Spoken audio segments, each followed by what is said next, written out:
bien? Oui.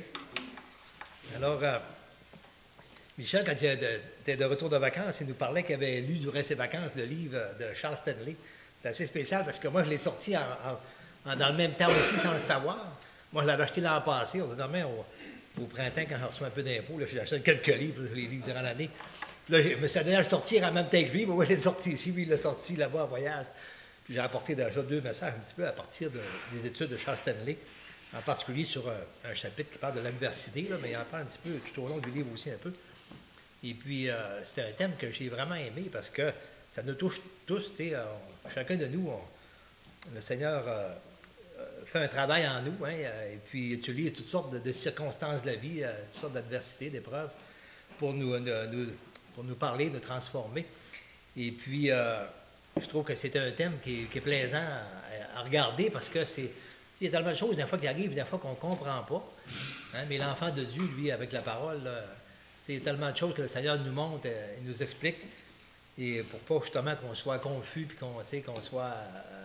qu'on panique devant des sortes de situations. Mais le Seigneur nous montre vraiment qu'il règne sur toutes choses, puis peu importe ce qui arrive, hein, il n'y a rien qui lui échappe. Puis, et comme c'est dit aussi, toute chose concourt, nous savons du reste que toute chose concourt au bien de celui qui aime Dieu. Alors le Seigneur prend soin de nous. Et à travers n'importe quelle épreuve de la vie, le Seigneur est là constamment. Hein, si elle est là, il l'a permise. Et puis, alors, il n'y a rien qui échappe à sa volonté, à sa direction, à sa souveraineté. Alors, le Seigneur, tout ce qu'il va permettre, eh bien, ça a un but dans notre vie. Et puis, il va l'accomplir. Et puis, ça nous rassure. Et quand on est bien rassuré de la présence de Dieu, eh bien, au lieu d'avoir peur, tout cela, bien, plutôt, bien, on va dire, bon, ben, Seigneur, aide-moi à comprendre s'il y a des choses que tu veux montrer à travers tout cela. Sinon, bien, on lui fait confiance quand même. Et puis, on se met plus sensible, en tout cas, au Seigneur, de ce qu'il veut peut-être nous montrer quelque chose, ou tout simplement bien nous fortifier à travers tout cela et être un témoignage même de joie au milieu de l'épreuve. Parfois, le Seigneur, on peut vraiment avoir cette joie de savoir qu'on appartient à Dieu, qu'on est sous son œil, sous son regard, sous ses soins, quoi qu'il arrive, hein, même dans la maladie. On n'échappe jamais aux soins du Seigneur. On peut ne pas pouvoir se rendre chez un médecin peut-être, là, ou le médecin peut ne pas trouver qu'est-ce qu'on a. Mais le Seigneur, lui, il le sait. Et puis, on est entre ses mains. C'est ce qui est le plus important. Alors, l'adversité, c'est la troisième partie que j'apporte, là. Il y en aura peut-être 4. Je trouve qu'il y a tellement de choses à dire sur ce thème-là. Et puis, alors, juste un petit rappel de quelque chose que j'ai souligné au tout début. Alors, l'adversité, bien, ça peut conduire à un découragement, c'est vrai, mais où être l'outil le plus efficace de Dieu pour nous fortifier spirituellement? Alors, c'est ça. Ça dépend de notre attitude, souvent de notre réaction. Mais quand on fait confiance au Seigneur, on sait qu'il n'y a rien qui lui échappe. Eh bien, au lieu de se rebeller ou de se fâcher ou de se détourner ou peu importe notre réaction et de se décourager, eh bien, on fait confiance au Seigneur, puis ça devient un outil pour lequel le Seigneur va nous grandir spirituellement. Alors, c'est ça qu'il veut. Alors, l'adversité, ce n'est pas un obstacle, mais c'est un outil pour le Seigneur, un outil que Dieu utilise. Alors, c'est donc nécessaire d'avoir une bonne compréhension des objectifs de Dieu. Alors, on doit se rappeler continuellement qu'en toutes circonstances que Dieu règne, que Dieu est souverain. Je l'ai rappelé tout à l'heure. Et j'aimerais qu'on lise ensemble dans Jacques 1 à 8. Jacques chapitre 1, les versets 1 à 8. Ça nous parle un petit peu aussi du but de l'épreuve aussi ici. Alors, dans l'épître de Jacques,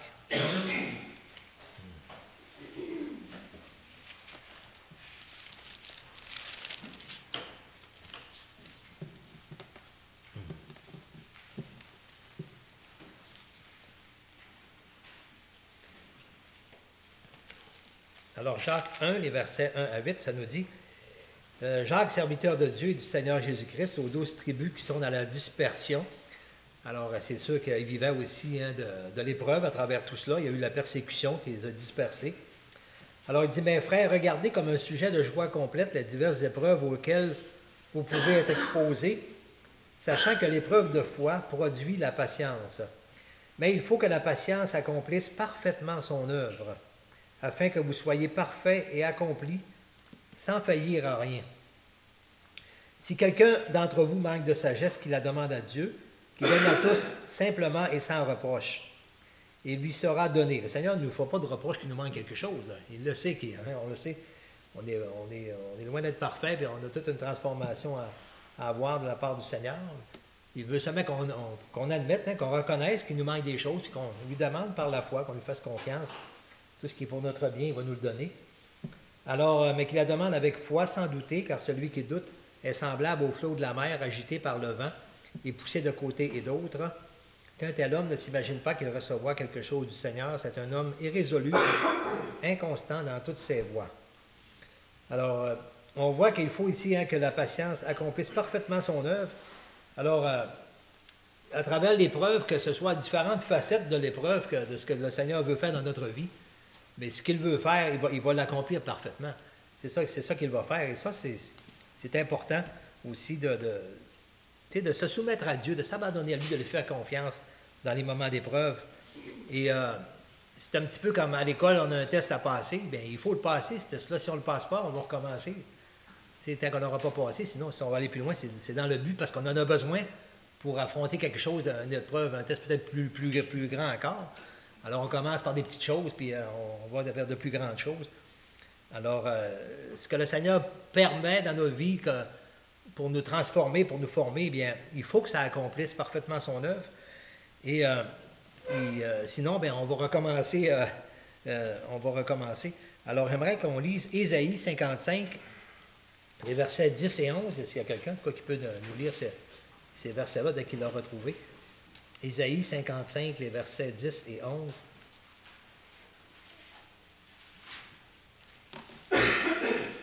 Comme la pluie et la neige descendent des cieux et n'y retournent pas sans avoir arrosé, fécondé la terre et fait germer des plantes, sans avoir donné de la semence au semeur et à celui qui mange, ainsi en est-il de ma parole de ma bouche.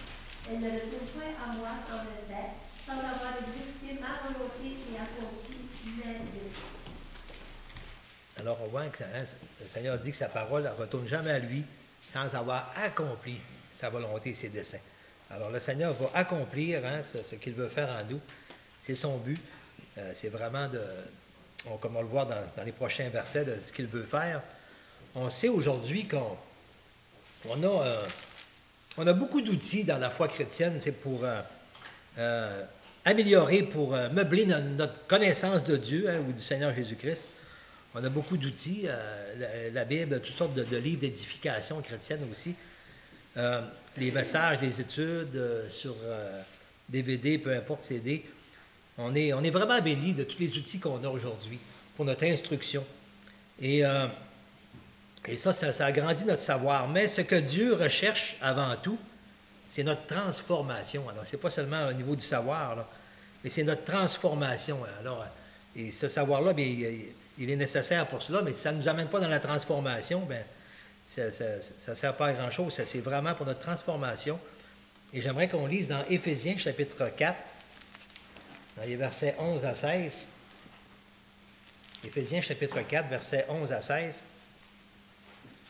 On va voir vraiment cette transformation que le Seigneur veut accomplir dans nos vies. Je vais revenir... Les uns comme apôtres, les autres comme prophètes, les autres comme évangélistes, les autres comme pasteurs et docteurs, pour le perfectionnement des saints en vue de l'œuvre du ministère et de l'édification du corps de Christ, jusqu'à ce que nous soyons tous parvenus à l'unité de la foi et de la connaissance du Fils de Dieu, à l'état d'homme fait, à la mesure de la stature parfaite de Christ, afin que nous ne soyons plus des enfants flottants et emportés à tout vent de doctrine par la tromperie des hommes, par leur ruse dans les moyens de séduction, mais que, professant la vérité dans la charité, nous croissions à tous égards en celui qui est le chef, Christ. C'est de lui et grâce à tous les liens de son assistance que tout le corps, bien coordonné et formant un solide assemblage, tire son accroissement selon la force qui convient à chacune de ses parties et s'édifie lui-même dans la charité. Merci, mon frère. Alors, on voit que Dieu a donné des dons aux hommes. Alors, à l'Église, ça c'est à travers les hommes qu'il a donnés aussi pour notre édification. à travers les apôtres, premièrement, les évangélistes, les uns aussi comme pasteurs et docteurs. Et aujourd'hui, on a beaucoup de livres d'édification qui font aussi partie de ces dons-là, parce que c'est encore aujourd'hui, le Seigneur donne à l'Église des personnes vraiment qui vont se verser vraiment dans l'étude des Écritures aussi, avec beaucoup d'expérience aussi, de temps, et puis qui vont nous aider vraiment de par leurs études aussi, et nous en faire bénéficier. Alors, à travers tout cela, le Seigneur nous équipe l'Église vraiment pour grandir. Mais le but de cela, c'est vraiment, comme il se dit, pour le perfectionnement des saints. Ce n'est pas juste pour le savoir, c'est pour le perfectionnement des saints. En vue de l'œuvre, on voit encore là, c'est le côté de la transformation, l'œuvre du ministère. Il y a l'édification du corps de Christ. Alors, le corps de Christ, c'est nous, c'est l'Église, c'est chacun de nous aussi. Alors, le Seigneur veut, on voit cette croissance, c'est ce mouvement, cette édification, cette croissance, ce perfectionnement. C'est quelque chose qui, c'est pour notre transformation. C'est pas seulement pour des connaissances à acquérir, mais vraiment c'est pour nous transformer. Jusqu'à ce que nous soyons tous parvenus à l'unité de la foi, la connaissance du Fils de Dieu, à l'état d'homme fait, à la mesure de la stature parfaite de Christ. Alors on voit que c'est vraiment une transformation. Et afin, bien sûr, que le monde voit vraiment que nous sommes ses disciples aussi, que c'est à travers l'Église que le Seigneur va manifester la connaissance de sa vérité, de sa personne, qui va manifester son amour à travers le témoignage des croyants. Alors, il faut qu'il nous transforme vraiment à l'image de son Fils. Et alors, tout cela ici, on voit bien que c'est quelque chose qui reflète le mouvement, le perfectionnement, la croissance. C'est le corps de Christ, c'est un corps qui est vivant. Et si on regarde les versets 21 et 22, ça nous dit...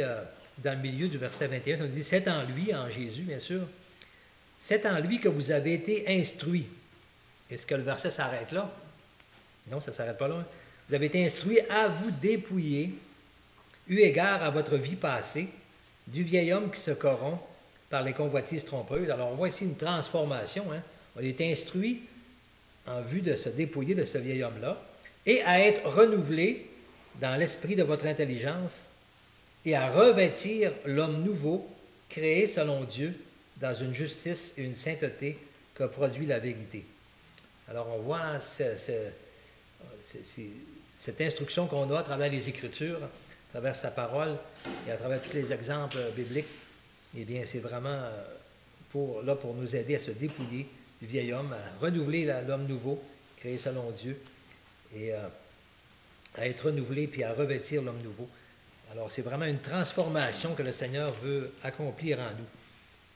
Quand on fait les déjeuners pour hommes, j'ai remarqué souvent que Dominique ou Sylvain souvent nous faisaient mention de cela, ou même Bernard, quand il commençait les déjeuners, on disait souvent au début, à la lecture du livre qu'on a eu, là, il y a quelque chose là-dedans qui va amener un changement dans votre vie. Qu'est-ce que ça a changé que vous ayez lu ça? C'est pas juste. Alors, on tenait vraiment à ce que... Et souvent, des fois, c'est mentionné dans le déjeuner pour hommes, tout en discutant des sujets qu'on lit dans les livres. C'est beau de lire ça, tout cela, là. Mais est-ce qu'on va appliquer ça? Qu'est-ce qui va se traduire par une application dans nos vies? Parce qu'on sait très bien que le Seigneur veut nous transformer à l'image de son Fils. Ce n'est pas juste être instruit, juste un savoir, mais à être transformé. Alors, on peut être instruit sur Dieu, sur Jésus-Christ, sans être transformé. Est-ce que ça se peut, ça, qu'on peut être instruit sans être transformé?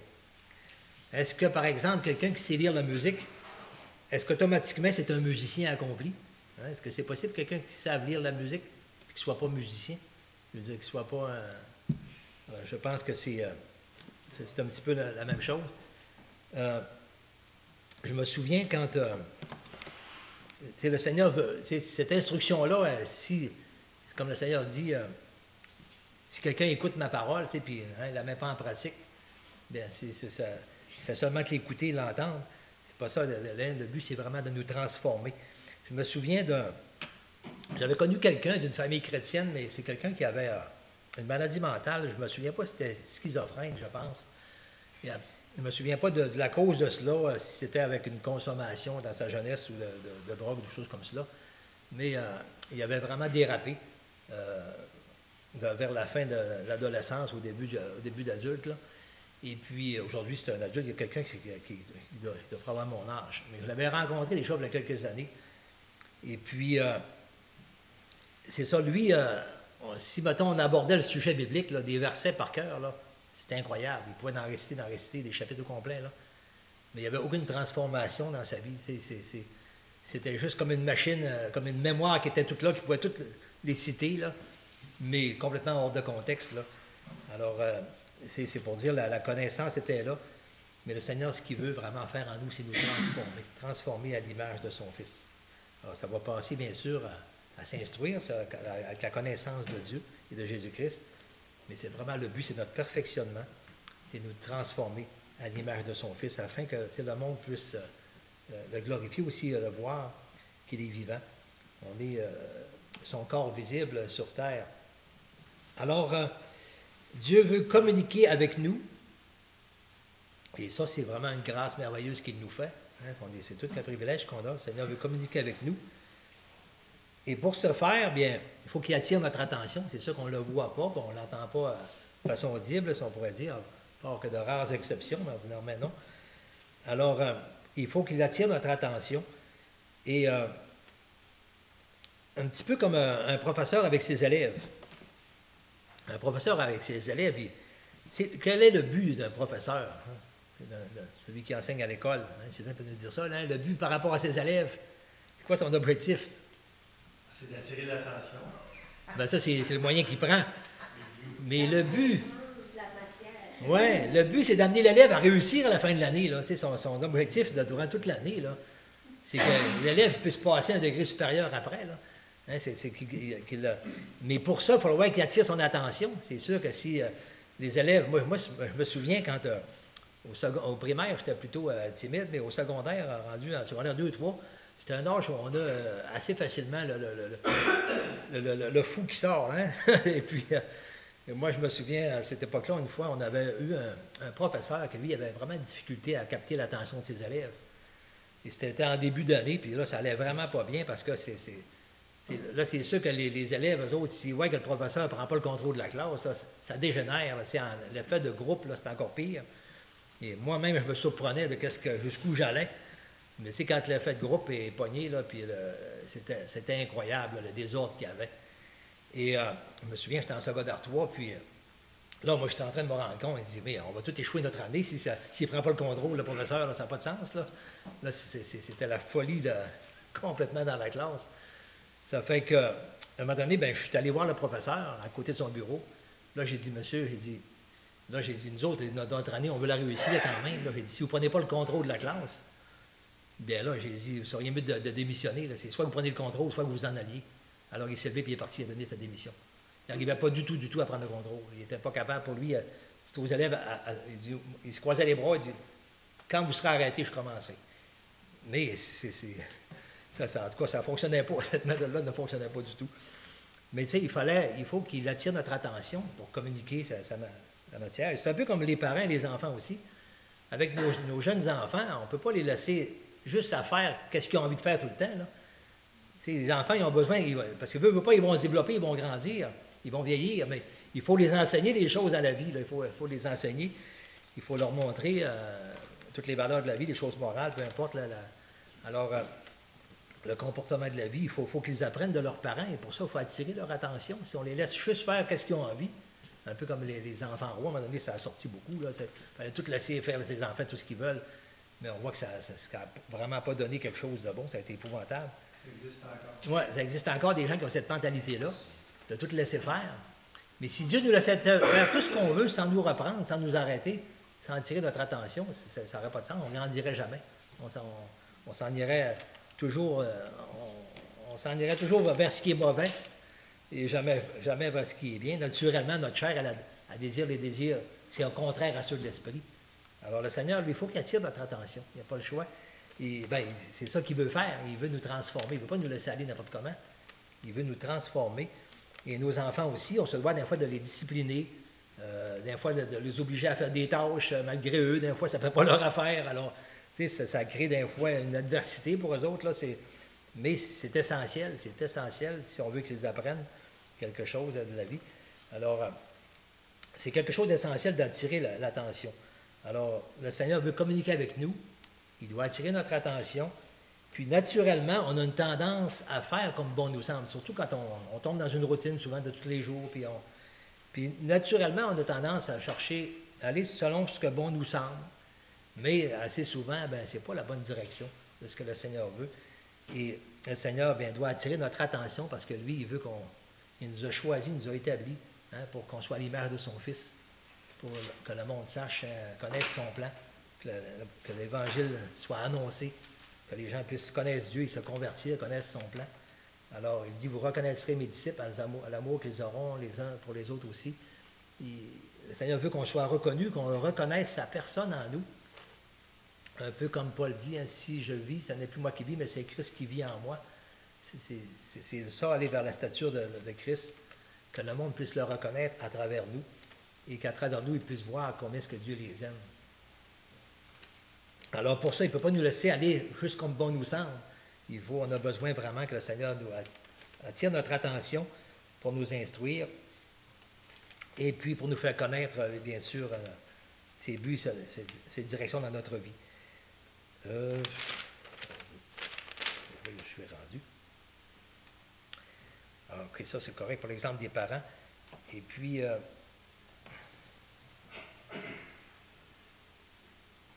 bon, OK, pour les enfants, c'est correct. Alors, je vais continuer lire un petit extrait dans l'étude de Charles Stanley, que j'ai bien aimé aussi, et les façons dont Dieu attire notre attention. Et alors, il dit, l'objectif de Dieu en communiquant avec nous, c'est de nous transformer à l'image de son Fils afin de manifester son amour au monde. C'est ça son objectif, de nous transformer à l'image de son Fils pour manifester son amour au monde. Il utilise principalement 4 moyens pour nous parler. Sa parole, le Saint-Esprit, d'autres personnes et des circonstances de notre vie. Idéalement, sa voix devrait nous être suffisamment familière pour pouvoir l'entendre dès qu'il parle. Si vous êtes chrétien depuis assez longtemps, vous avez probablement vécu des moments où lorsque le Saint-Esprit vous sollicite au beau milieu d'un travail ou d'une autre activité, vous le sentez tout de suite et vous savez exactement quoi faire. Malheureusement, nous ne sommes pas toujours alertes sur le plan spirituel. Et c'est alors que Dieu se sert de divers moyens pour attirer notre attention. Alors, on n'est pas toujours alerte. Et en fait, on est dans nos pensées, dans nos projets, dans nos idées, dans nos objectifs, puis on ne consulte pas nécessairement toujours le Seigneur pour chaque chose. Des fois, comme je disais tantôt, on va selon ce qui nous semble bon, mais on n'est pas toujours dans la bonne direction, dans ce qui nous semble bon. Alors, c'est le Seigneur qui sait ce qui est le meilleur pour nous. Alors, il se doit d'attirer notre attention. Et il va utiliser différentes choses ici. Il donne quelques exemples. Je ne les citerai pas toutes ce soir, mais peut-être dire en détail. Mais comme par exemple un esprit agité, comme par le manque de sommeil. Il donne ici l'exemple du roi Assuérus au temps de Mardoché. Dans le livre d'Esther, on voit ça. Lorsque Haman avait un projet de détruire les Juifs, puis il haïssait la Mardoché. Et puis il avait préparé tout un complot, vraiment. Et puis Esther, qui était sa nièce, là, était reine aussi, avec le roi. Et le roi, à un moment donné, il était agité durant la nuit, il n'arrivait pas à dormir, là, ça a duré peut-être quelques nuits. Mais le Seigneur, il fallait qu'il attire son attention sur quelque chose de spécial, vraiment, pour justement sauver la situation des Juifs et de Mardoché. Alors lui, vu qu'il n'arrivait pas à dormir, eh bien, il a demandé à ce qu'on lui amène le livre des Annales, et en tout cas, de toutes les choses qui ont été écrites là, par rapport à des événements qui se sont passés dans son royaume. Et c'est là qu'il a vu que Mardoché lui avait déjà sauvé la vie. Alors, c'est Dieu a attiré son attention par le manque de sommeil, comme des fois ça peut nous arriver, on n'arrive pas à dormir. Puis, bon, bien, Seigneur, d'abord, y a-t-il quelque chose que tu dis? Des fois, on en profite pour prier, pour réfléchir, pour méditer sur quelque chose.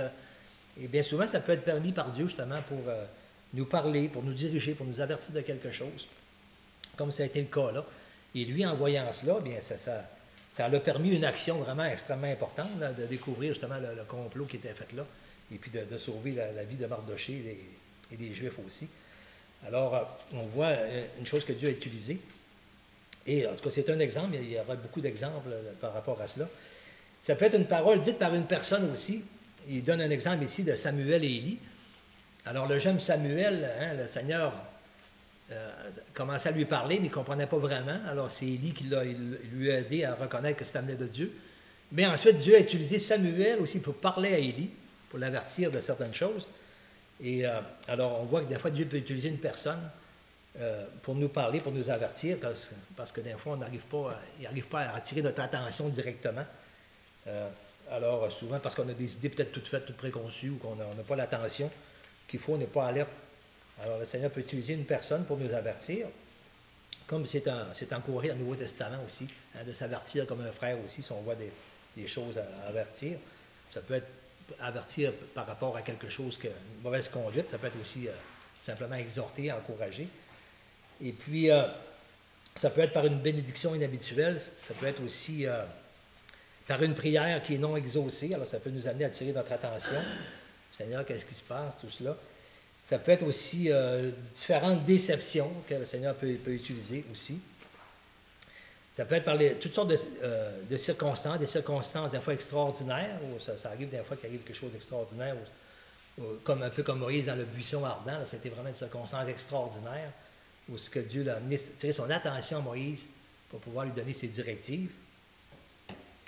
Mais ça peut être aussi par l'échec.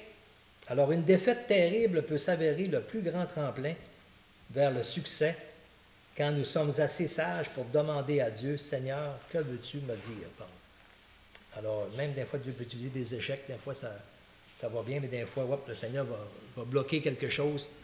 Et puis, mais le but, c'est pas de nous, jamais de nous faire du mal, de nous détruire, mais c'est attirer notre attention.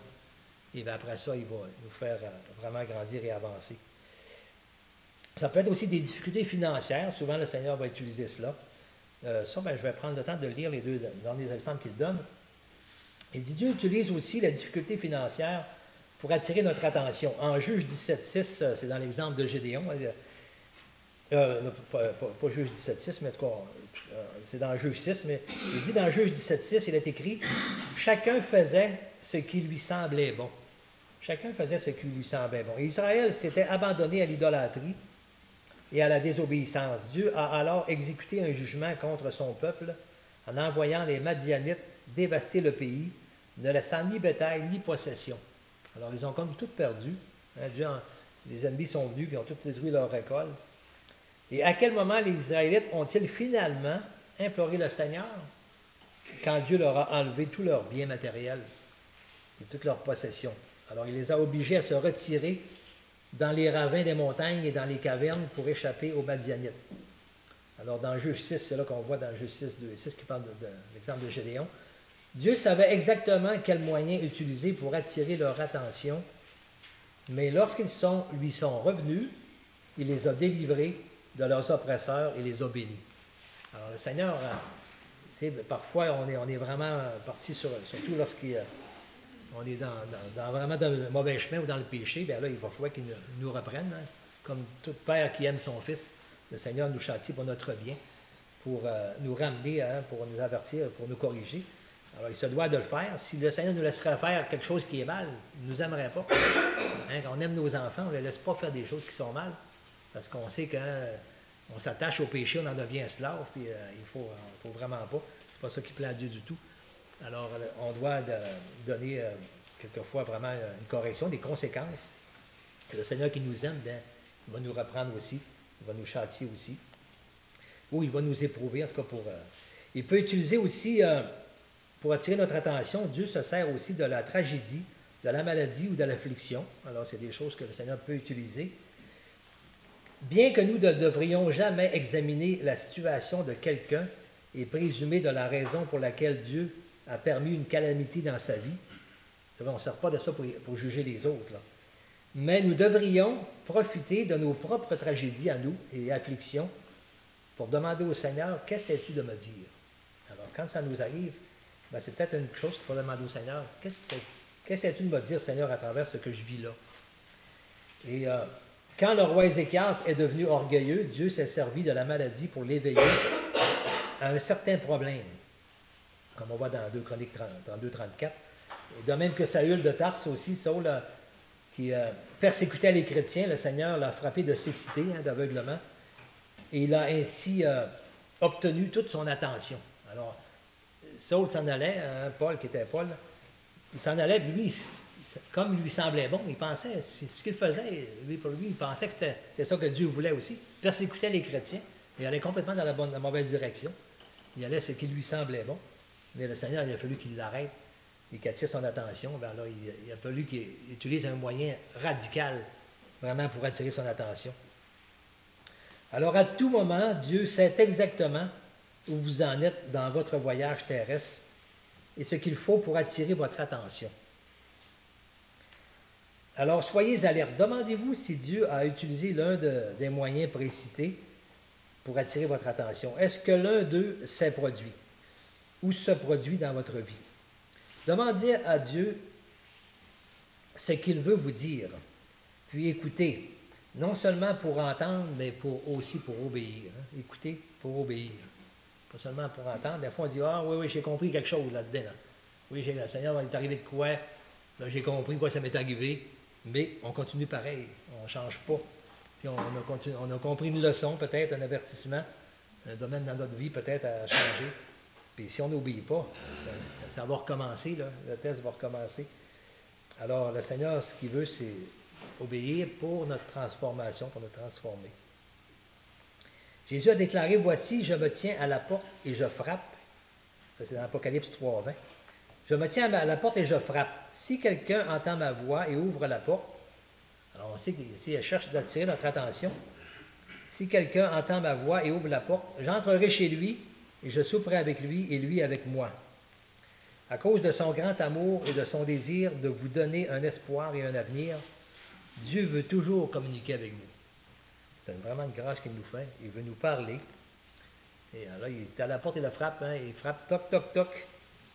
Et là, est-ce qu'on répond? Est-ce qu'on l'entend? M'entends-tu? Et là, peut-être qu'il on voit que la TV est ouverte, peut-être, là, il est trop occupé ou absorbé par des travaux, des projets, ou il est dans ses rêves. Mais, le Seigneur veut vraiment communiquer avec nous. Alors, il va prendre des moyens d'attirer notre attention. Il va falloir qu'il peut-être frappe un petit peu plus fort si on n'entend pas, si on est trop préoccupé. Le Seigneur voit ce qui nous entoure, il voit les dangers aussi. Et comme on voit un danger à notre enfant, puis on attire son attention, mais s'il ne nous entend pas, on va réagir peut-être plus fortement, là, si on veut vraiment pas qu'il lui arrive quelque chose de mal. Alors le Seigneur peut prendre des moyens des fois plus radicaux, là, si vraiment on a un petit peu dur d'oreille à comprendre que le Seigneur veut attirer notre attention. Alors, mais il veut aussi, en tout cas, nous transformer, et nous protéger et nous transformer aussi. Et ça, c'est vraiment quelque chose de merveilleux. Ce qu'il veut faire. Il faut vraiment prendre ça comme un sujet de joie, dans ce sens-là, l'épreuve ou l'adversité, parce que le but du Seigneur, c'est toujours de nous transformer. Il dit, si vous êtes fidèles dans les petites choses, vous en confierez de plus grandes. C'est un peu comme à l'école, il y a des tests à passer. Et puis, quand on a toute l'attention, moi, quand j'avais toute l'attention de mon professeur, qui avait toute mon attention, j'arrivais bien, j'avais des bonnes notes, ça allait bien. Mais s'il ne réussissait pas à capter mon attention, là, je déraillais tout de suite, j'arrivais pas. Il y a des matières que j'ai eu beaucoup de misère parce que c'était plus difficile. Je ne veux pas mettre toute la responsabilité, c'est nécessairement sur le professeur, mais je veux dire, c'est quand même la personne qui est là en autorité. Et comme le Seigneur l'a sur nous, comme on l'a sur nos enfants, on a une responsabilité. Et en tout cas, le Seigneur dit, même si méchant comme vous l'êtes, vous savez donner de bonnes choses à vos enfants. À plus forte raison, le Seigneur Dieu, ce qu'il veut pour nous, c'est vraiment ce qu'il y a de mieux. Et puis, alors Dieu veut passer du temps avec nous. Hier, on a eu une grosse panne de courant dans notre quartier. Je ne sais pas ce qui est arrivé, mais en tout cas, à partir de 1h jusqu'à 10h30 le soir. Alors hier, après souper, moi j'en ai profité pour travailler dans mon message jusqu'au temps que j'ai assez de lumière pour voir. Puis après ça, il n'y avait rien qui marchait, ni TV, ni Internet, ni téléphone, ni rien de ça. On a allumé un paquet de chandelles sur la table du salon, puis là, on s'est assis tous les deux. Et puis, c'était plaisant, c'était agréable. Et puis, on s'est rappelé même, quand on s'est connus, on avait 17 ans, là, notre premier amour. Ça a été un bon temps, quand même, tout cela. C'était le fun. C'était tellement calme et tranquille avec les belles chandelles. Mais Dieu veut passer aussi du temps avec nous, il veut communiquer avec nous. Et puis, il doit attirer notre attention communiquer avec nous. Il veut nous transformer. Il veut vraiment à l'image de son Fils pour manifester son amour au monde. Alors, comme un petit peu on l'a vu à travers cela. Alors, c'est ça pour ce soir. Je n'irai pas plus loin que ça.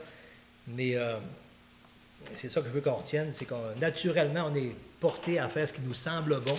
Le Seigneur, il faut qu'il intervienne. Il faut constamment qu'il nous attire notre attention à tous les jours. Et puis moi, j'en suis conscient dans ma vie. Beaucoup de petites choses qui se passent des fois. Pourtant, j'avais compté là-dessus, puis on dirait que c'est bloqué.